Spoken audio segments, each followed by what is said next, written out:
Estaba mirando las presentaciones del Higgs. Esto que tenéis aquí es el Higgs AZZ, es uno de los resultados que se presentó como parte del Discovery del Higgs. Fijaos que tenía una significancia de 3,2 y fijaos el pico que se tenía en aquel momento de lo que era el Higgs y comparar con este de aquí. Bien, es verdad que el Higgs tenía a su vez el gamma gamma, tenía Atlas que también lo estaba viendo, claro, es decir, hay que poner las cosas en justicia también, ¿no? Pero, claro, yo vi esto y mandé un email a mis compañeros diciendo, bueno, en concreto a mi estudiante diciendo algo has hecho mal porque esto no puede ser. Y bueno, en fin, pues el estudiante no había hecho nada mal aparentemente, lo que sí que se organizó es un task force. Que esto es una cosa que en CMS, quizás en otros sitios, pero en CMS encantan los task force, ¿no? Se hizo un task force a la vuelta ya de Australia, ¿no? Que duró desde julio hasta octubre. Entonces, pues se metió allí el Physics Coordination, mucha gente muy veterana del experimento, que también venía a las reuniones. Teníamos reuniones diarias en agosto a las 8:30 de la tarde, porque era complicado cuadrar agendas, con el bustete que eso da. Bueno, y comenzamos este task force, ¿no? El objetivo, obviamente, era ver qué narices será ese pico que estábamos viendo ahí. Entonces, bueno, se hizo una checklist de cosas que había que mirar, ¿no? La primera de ellas es, por supuesto, desconfiar de la gente. Yo fui el primero que desconfié de mi estudiante también, así que lo primero que nos dijeron es otro grupo con un software independiente y con unos scripts independientes y todo, pues que replicasen bueno, vamos, que comprobasen que ellos también lo veían, claro.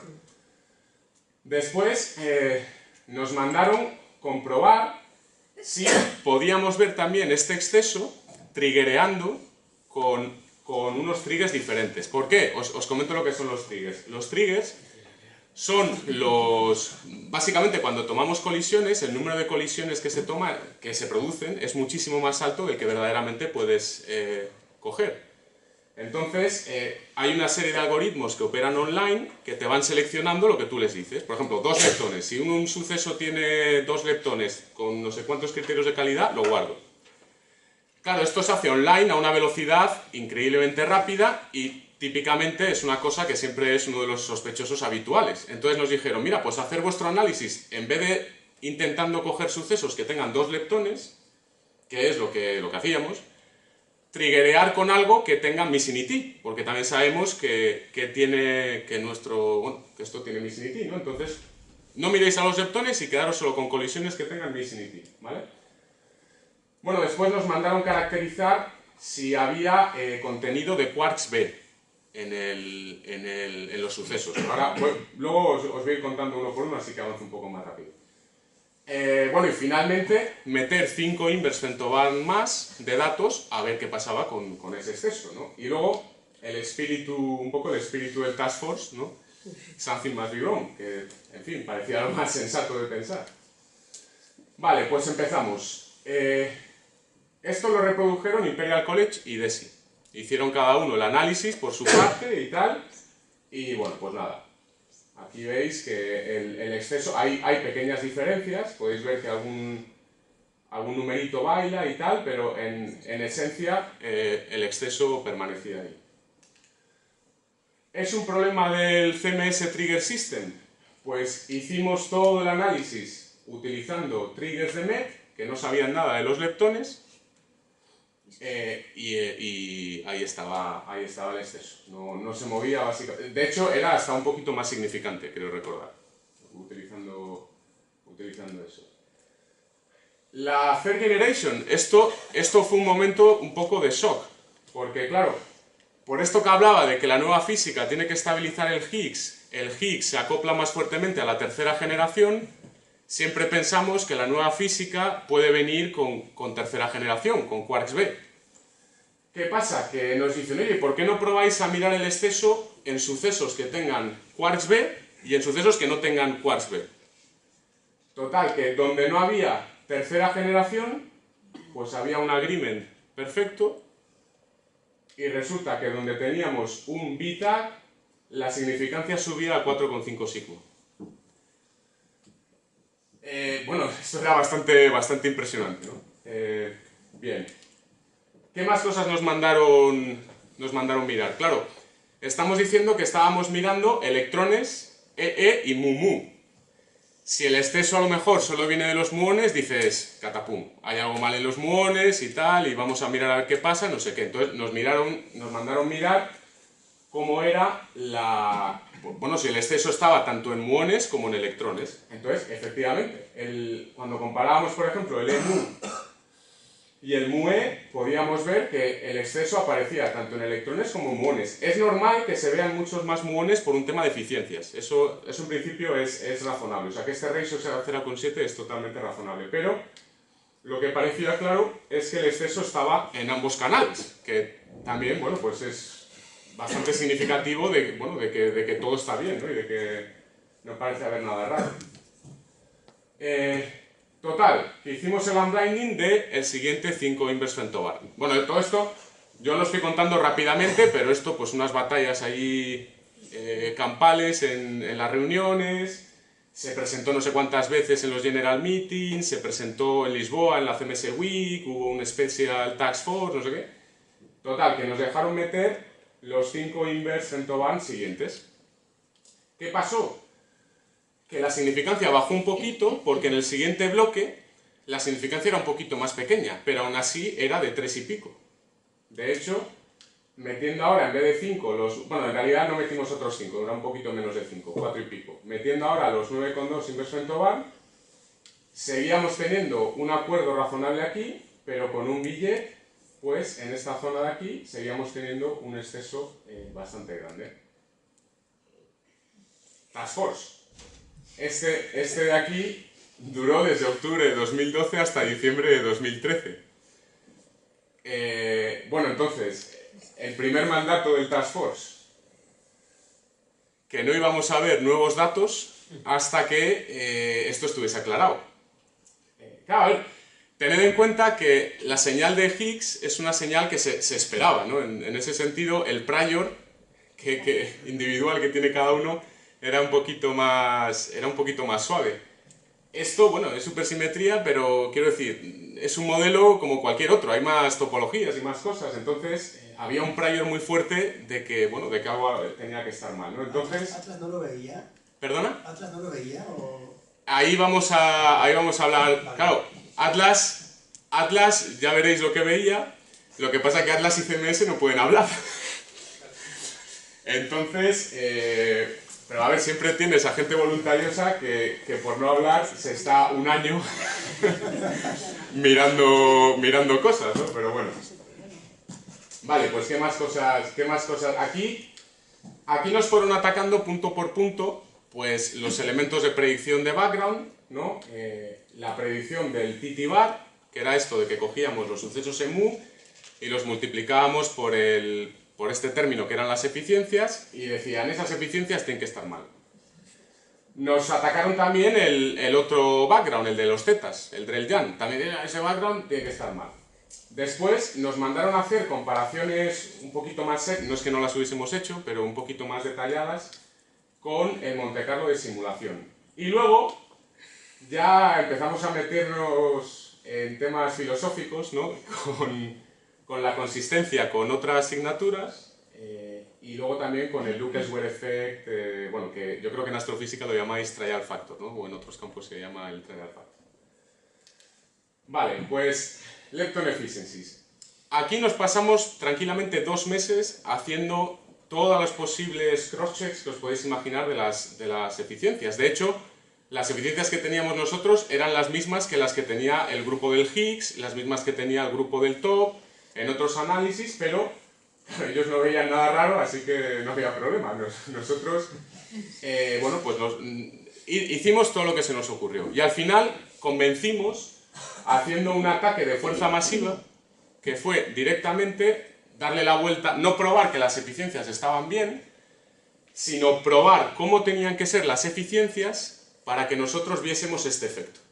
Entonces, como nosotros lo que hacíamos era coger el EMU, multiplicarlo por eficiencias y tal, y nos daba el same flavor, nos cogimos el Monte Carlo de TT-bar, el EMU, y nos empezamos a hacer mapas de eficiencia poniendo todas las eficiencias posibles. Hicimos 2 a la 11 mapas de eficiencia, es decir, este puntito aquí, esto es la eficiencia en función del PT del electrón, y esta en función del muón, y esto en función de la posición que está en el detector. Pues bajamos, este puntito aquí lo bajamos aquí, y todo el resto igual. Después este bajamos el otro. O sea, íbamos haciendo todas las posibles combinaciones de eficiencias a ver cuál de ellas nos reproducía el exceso que veíamos. Aquí pintábamos el RSFOF, estos porcentajes que veis aquí era hasta cuánto bajábamos o permitíamos que variasen estas eficiencias en cada punto, ¿no? Entonces lo que vimos es que para tener un RSFOF de 1,4, que es lo que veíamos, básicamente teníamos que considerar variaciones del 30%, pero claro, esto en realidad son variaciones de eficiencia del 60%, porque implica que a lo mejor esta de aquí esté aquí abajo y que la otra esté aquí arriba. O que esta de aquí esté aquí abajo y que la de aquí esté aquí arriba. O sea, eran unas variaciones que claramente, o sea, no se lo creía nadie, porque si eso fuese así, es que el 100% de los resultados de CMS estaban mal. Entonces, pues con esta película convencimos, ¿no?, de que las eficiencias estaban bien y de que el background de Titibar era razonable. Después nos fuimos al Drell-Yan, al pico del Z. Claro, decían, claro, es que tenéis ahí el Z, además no les gustaba nada el hecho de que aquí, en el pico del Z, si veis, también había un pequeño exceso. No es nada significativo, era de un sigma o algo así, pero eso, había gente que andaba ahí diciendo, ah, claro, es que ese exceso... Bueno, lo que hicimos directamente fue escalar la forma del Z, esta shape que veis aquí, la escalamos a que coincidiese ahí con los datos. De hecho, la hicimos coincidir hasta el doble de los datos y aún así el tail que te da el Drell-Yan es tan pequeño en esta zona que es que aún así nos hacía falta un factor 40 todavía para encontrar algo, bueno, como lo que observábamos, ¿no? Aparte de que luego, pues el Drell-Yan, por ejemplo, no suele tener Bs, y lo nuestro tenía Bs, y bueno, había otras consideraciones, ¿no? Pero básicamente con este brute force también de poner la contribución del Drell-Yan, multiplicarla muchísimo y ver que todavía ni se acercaba, pues también convencimos, ¿no? El Monte Carlo. Este quizá fue la cosa más interesante que vimos, ¿no? Porque lo que vimos es que efectivamente, si miráis al same flavor, en efecto los datos están por encima del Monte Carlo. El exceso se repite ahí. Sin embargo, en el opposite flavor, si os fijáis, el Monte Carlo estaba un poquito por encima de los datos. Claro, esto es muy interesante porque nosotros utilizábamos el opposite flavor para predecir el same flavor. Si da la casualidad de que el same flavor va para arriba y el opposite flavor va para abajo, al final tienes un efecto doble que te puede estar potenciando ese suceso, ¿no? Entonces, bueno, pues esto quedó un poquito en el aire, ¿no? A lo mejor estamos viendo una doble fluctuación que en uno va para arriba y en otro va para abajo y tal. Bueno, pues esto quedó así un poquito en el aire. Consistencia con otras topologías, ¿no? Claro, nosotros estábamos buscando esto de aquí. Entonces, este Z, pues se puede ir a leptones, como hemos ido hablando, pero el Z puede decaer también a jets, o en concreto, como tienes dos Zetas, pues tú podrías tener, por ejemplo, 4 leptones. Que un Z te dé 2 leptones y el otro Z te dé 2 leptones y al final tienes 4. O puedes tener todo jets, que tengas 4 jets aparte de, claro, de estos de aquí. ¿Qué se hizo? Pues a todos los análisis que estaban mirando esas otras topologías, que reprodujesen nuestras zonas de señal para intentar ver qué es lo que pasaba a ver si veían algo. Entonces, ¿qué pasó? Que los que estaban mirando canales de tipo 4 leptones, que eran CERN, Oviedo y UCSD en ese momento, no veían nada. En 4 leptones no se veía absolutamente nada, no había ningún exceso, no había nada de nada. Los que estaban haciendo en ese momento signaturas con jets, que eran Fermilab Imperial, dijeron que directamente ellos no lo podían ver. ¿Y por qué no lo podían ver? Porque ellos no podían triggerear sus análisis en una zona tan baja de nuestro... Porque ellos pedían muchos jets, entonces no podían triggerear en una zona tan baja de Missing ET. Y esto es una cosa que a mí me parece, de toda la charla, es una de las cosas para mí más importante. Porque aquí es un ejemplo de unos análisis, o sea, es un ejemplo de cómo si alguien ve algo en un canal, se va a querer mirar a la consistencia de ese canal. Pero no está claro que haya un master plan para que todas las diferentes topologías puedan ver el mismo espacio de fases. Por constraints experimentales, es verdad. Pero esos constraints experimentales se deberían analizar e intentar reducir para ser capaces de verlo.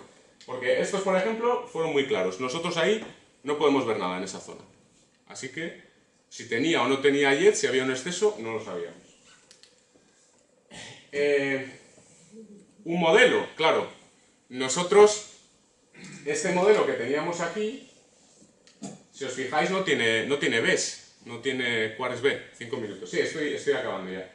No tiene quarks B. Entonces, teníamos que buscar un modelo, pero claro, ya sabíamos bastantes cosas. Sabíamos, esto se me ha olvidado contarlo, sabíamos que los leptones, además, eran centrales, es decir, que la asignatura que veíamos, los sucesos que estaban en ese pico, eran todo leptones centrales, lo cual es algo que favorece también la hipótesis de una señal. Entonces, claro, estábamos buscando algo que tuviese third generation, que tuviese central leptons y que tuviese, que no tuviese 4 leptones, o que la cantidad de 4 leptones que tuviese fuese lo suficientemente pequeña como para que los otros no la viesen. Entonces, nos fuimos a uno de los modelos más generales de supersimetría, el PMSSM, que tiene 19 parámetros, y empezamos a escanear como locos esos 19 parámetros, metiendo obviamente constraints también de la masa del Higgs, del G-2 y de otras cosas, para ver si encontrábamos un modelo razonable. Y vinimos con algo que era pues de este estilo, ¿no? Una producción de S-bottoms que te produce esos Bs que tenéis aquí, ¿no? Y que luego te produce el chi-square, y necesitas combinar dos tipos de producción para que te arregle lo de los multileptons, ¿vale? Una que sea tipo Z, que vaya a jets, y otra que sea tipo de esta de leptons, ¿vale? Entonces, bueno, pues nada, esto parece una tontería de contar, pero esto llevó un par de meses hacer todo este trabajo. Bueno, el Lucas-Ware Effect, esto me encanta. Esto tuvimos discusiones, pero de allí, de café, que se hacía de noche, y venían los del comité de estadística, nos contaban que en el año 35 no sé quién hizo un paper y tal. Al final, mi impresión particular es que es muy complicado esto del Lucas-Ware Effect, o del trial factor, porque, o sea, ¿a qué llamas tú trial factor? En nuestro caso, algo evidente era el trial factor de lo que es la masa invariante, es decir, tú podías ponerte a mirar, bueno, yo tengo aquí un rango de masa invariante, cuál es la probabilidad de que en cualquiera de los sitios me aparezca un bump, y entonces ahí pues puedes sacar un factor. No deja de ser arbitrario, porque nosotros, por ejemplo, cuando poníamos aquí en el límite de la masa invariante, poníamos 300, este es un número arbitrario completamente. Si nosotros en vez de poner aquí 300 poníamos 500 y hacíamos el procedimiento de Lucas-Ware Effect, nos cambiaba el trial factor un factor 2. Pues claro, es complicado de definir, pero luego, siempre en estas discusiones de arriba, te aparecía alguien que te venía con el argumento este.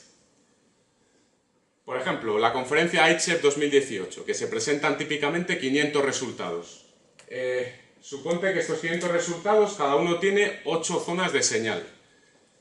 Y vamos a asumir que están descorrelacionadas. Pues es que en cada conferencia debería haber un 3,5 sigma, debería haber cada 3 o 4 años debería haber un 4 sigma, y cada 10 o 15 años debería haber un 5 sigma en estas cosas, simplemente por un tema estadístico. Y esto es imposible de calcular. Esto es imposible de calcular porque para hacerlo bien necesitas un modelo de las correlaciones entre estos 500 análisis. Y no sabes, a lo mejor de estos 500, 2 son básicamente la misma zona, en otros no lo sabes. Entonces, esto es algo complicado, ¿no? Bueno, nos dejaron hacer el Final Unblinding, ¿no? Y bueno, esto es lo que veíamos al principio, no al principio, esto era después del primer unblinding, o sea, del de 9,2, que teníamos este 3,4, pero que en B-Jets era de 4,1, Y en el bloque B, en los datos nuevos, pues vimos nada de nada. Absolutamente nada. 0,7 sigma, que no es nada. Combinado, pues nos salía al final una local o sea, una significancia local de 2,6. Lo publicamos e incluso este 2,6, nosotros ya estábamos totalmente abatidos y tal, pero lo publicamos y este 2,6, rápidamente los teóricos, producción de papers, en masa, ¿no? Estos son dos primeros, que a mí me gusta mucho porque los dos llegaron a la conclusión de que el mejor modelo que explicaba era este que habíamos buscado nosotros, así que a mí eso me gustó mucho. Nosotros lo hicimos escaneando a lo bestia, ellos lo hicieron con cerebro, pero bueno, así era nuestro estilo en ese momento. ¿Qué pasó? Que esto se paró muy rápidamente. Fueron básicamente un par de meses, salieron muchos papers, pero se paró. Porque de repente Atlas publicó su propia versión de este análisis. De hecho, ellos quisieron hacer, en la medida de lo posible, quisieron replicar exactamente nuestra zona de señal, en la medida de lo posible, porque bueno, experimentalmente son aparatos diferentes y no todo es exactamente igual, pero intentaron replicarlo y pues aquí veis lo que veían, ¿no? Nada de nada. Pero en este paper van los tíos y dicen, también estamos mirando a la zona del pico, no solo a ese triángulo en los lados, sino también a la zona del pico. Y vienen con que ellos ven un 3 sigma en la zona del pico. Que tú ves más, ¿no? Bueno, nosotros veíamos más en la zona fuera del pico. Luego te toca. En la zona fuera del pico veíamos más. Aquí no, aquí nosotros de hecho no veíamos nada en la zona del... Total, que CMS tenía un exceso fuera que Atlas excluía y Atlas tenía un exceso dentro que CMS excluía. Aquí hubo un seminario y otro task force que fue bastante interesante porque bueno, casi llegan a las manos Costas, bueno, vosotros le conocéis, Constantinos y uno de Atlas, de que, pero a eso lo llamas tú la señal de CMS y tal, un poco así. Bueno, ¿qué tenemos hoy? El análisis se ha repetido con datos de 13 TeF y bueno, no se ve absolutamente nada. Bueno, hay aquí un pequeñito exceso, pero no es nada significativo. De hecho, cuando hacemos el fit, la poca señal que vemos, la vemos en... Vamos, quiero decir, la poca señal que vemos, no es señal, no es significativa, pero el propio fit te mete un poquito el exceso ahí, o sea, que no se ve absolutamente nada y vamos, ya está asumido que esto no es nada y que no tiene nada, ¿no? Entonces, bueno, ya estoy con las conclusiones. Mi primera conclusión, esto fueron 2 años de... 2 años a lo tonto del trabajo de mucha gente. Aquí lo que nos gusta es hacer task forces, ¿no? Es la palabra clave. No hay señales todavía de que exista supersimetría, o sea, es decir, no hemos visto ningún indicio.